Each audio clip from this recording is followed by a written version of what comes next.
से भी देखें तो देखिए कई चीजें हैं। यशस्वी जायसवाल कल बहुत उम्मीद थी, 76 रन पे थे, लेकिन आज आते के साथ ही आउट हो गए। 80 रन बनाए 74 गेंद पर, 10 चौके 9 छक्के और 108 की स्ट्राइक रेट। मतलब कल 9 चौके मारे थे, आज एक चौका मारते के साथ ही आउट हो गए। इसके बाद केएल राहुल भी कुछ कमाल नहीं कर पाए और वो भी 86 रन बनाए उन्होंने, लेकिन शतक की उम्मीद थी उनसे।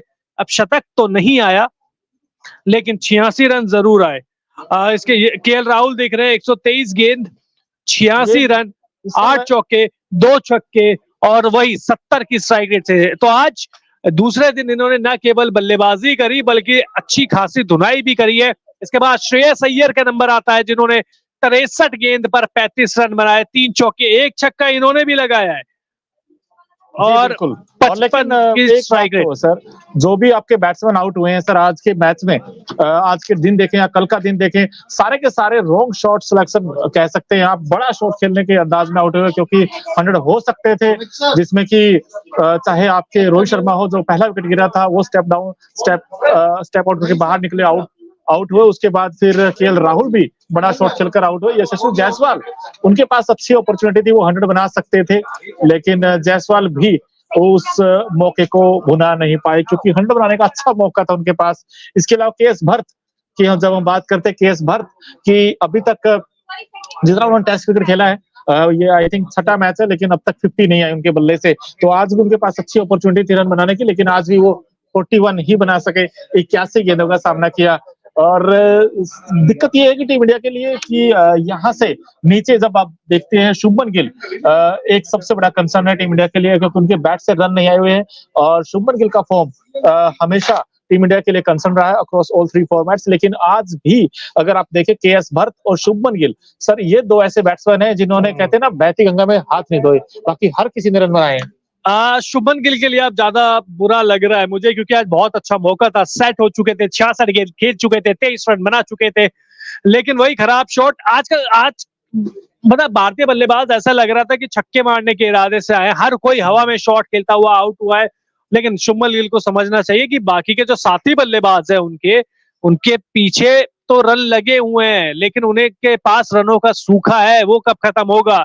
केएस भरत ने भी आज अच्छी बल्लेबाजी करी, थोड़ा सा वो कहते हैं ना कि बदकिस्मत रही कि अर्धशतक नहीं लगा पाए, लेकिन अच्छी पारी उन्होंने भी खेली, 41 रन बनाए। तक 6ठा मैच है इनका, कोई 50 नहीं आई अब तक, 44 ही हाईएस्ट। लेकिन यार बल्लेबाजी के लिए जाने भी नहीं चाहते, लेकिन आज अच्छी बल्लेबाजी के टेम्परामेंट अच्छा किया है, टेम्परामेंट आज अच्छा दिखाया है।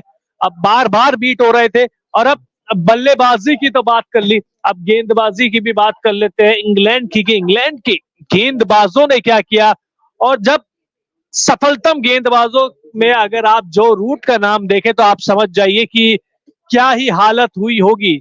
24 ओवर में 77 रन, 2 मेडन, 2 विकेट लिए हैं।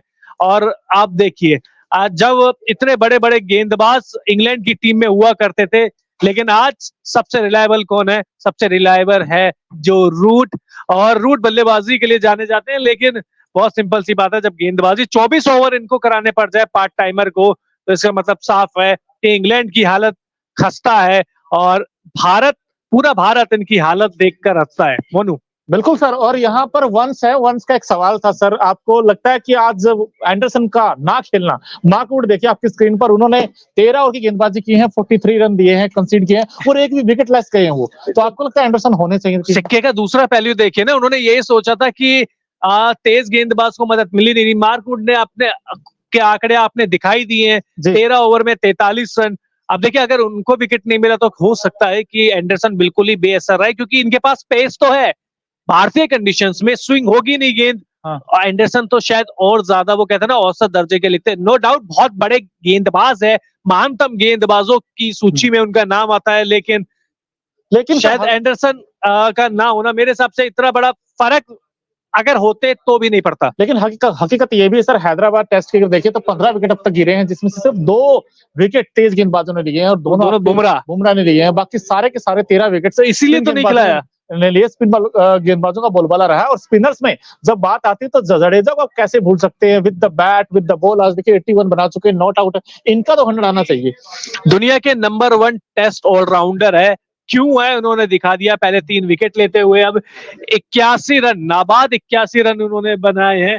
और 155 गेंद खेलते हुए 7 चौके 2 छक्के मारे हैं और 50 मारने के बाद आपने इनकी तलवार भी तो देख ली ना। बिल्कुल, और अक्षर पटेल इनके साथी जोड़ीदार ये भी 35 बना चुके आखिरी हैं, जब नॉट आउट हैं। दिन का आखिरी खेल था 15 रन मारे हैं ओवर में। बिल्कुल, और इन दोनों के बीच ये जो साझेदारी हुई है बड़े कमाल की हुई है 8वें विकेट के लिए, और इन दोनों खिलाड़ियों के ऊपर बहुत कुछ रिलायबल करेगा कि कहां तक स्कोर लेकर जाएंगे, क्योंकि 358 पर अब मुझे ये समझ में नहीं आ रहा मोनू कि T20 देखिए यशस्वी जायसवाल ने मारे 3 छक्के और इसके बाद केएल राहुल भी 2 छक्के मार के गए, श्रेयस अय्यर 1 छक्का, रविंद्र जडेजा 2 छक्के मार चुके हैं, अक्षर पटेल 1 छक्का लगा चुके हैं। T20 में मतलब टेस्ट में T20 का मजा आपको देखे गए हैं। बिल्कुल, और कुछ विकेट भी वैसा ही था क्योंकि विकेट में कुछ खास था नहीं सर, क्योंकि क्या बात कर रहे हो आप, उस तरीके का विकेट आप हैदराबाद में सर इंग्लैंड की बल्लेबाजी देख लीजिए। सर आज अगर आप बैटिंग देखोगे जडेजा की अच्छा पिच में कुछ नहीं था या इंग्लैंड के गेंदबाजों में दम नहीं था? दोनों कह सकते हैं सर। पहली चीज इंग्लैंड के गेंदबाज में उस तरीके से गेंद नहीं की जैसे टीम इंडिया ने गेंदबाजी की थी वो, तो मतलब पिच में तो कुछ है ना। दूसरी चीज मुझे एक चीज और लगती है जो इंग्लैंड की है, वो बेन स्टोक्स की जो कैप्टनसी है ना, बिल्कुल मुझे सॉफ्ट देखी, वो वाले अटैकिंग वाली कैप्टनसी नहीं देखी है, वो डिफेंसिव सोच है। कप्तान उतना ही स्ट्रॉन्ग होगा ना जितनी अच्छी आपकी टीम होगी। जैसे 2 शॉट्स लगे आपने फील्डिंग पूरी तरीके से फैला दिया, आप विकेट के लिए नहीं गए, सर रन रोकने के लिए गए थे, और आई थिंक रन रोकना था यार। 246 रन ही तो सामने थे, आपने कौन सा 500 रन बनाए थे? आपने 358 पर 7वां विकेट ले लिया, 421 बना दिया 8वें विकेट के लिए, तो आपने सिर्फ हथियार डाल दिए, आपने हथियार डाल दिया कि हमें विकेट नहीं चाहिए, क्योंकि आपने डिफेंसिव सोच चली गई आपकी, क्योंकि गेंदबाज उस तरीके की गेंदबाजी नहीं कर रहे। और आई थिंक आपने ना एक एंड से मुझे ऐसा लगता है जो रूट को लगाए रखना चाहिए था, क्योंकि उन्होंने बहुत बार बीट किया था और गेंद थोड़ा लो रहा था यार, और 24 ओवर करा मिला, 24 ओवर करा दिए। एक पार्ट टाइमर से इससे ज्यादा ओवर कप्तान क्या करा है सर? मैं ये कह रहा हूँ कि जिस बंदे ने विकेट लिए, कोई भी हो, चाहे रेहान अहमद हो या जो रूट हो या फिर टॉम हार्डली हो, जिन्होंने विकेट मजाक अच्छा एक बात बताइए, जो रूट ने किस किस के विकेट लिए? जो रूट ने देखिए 2 विकेट निकाले, बड़े इंपॉर्टेंट विकेट निकाले दोनों।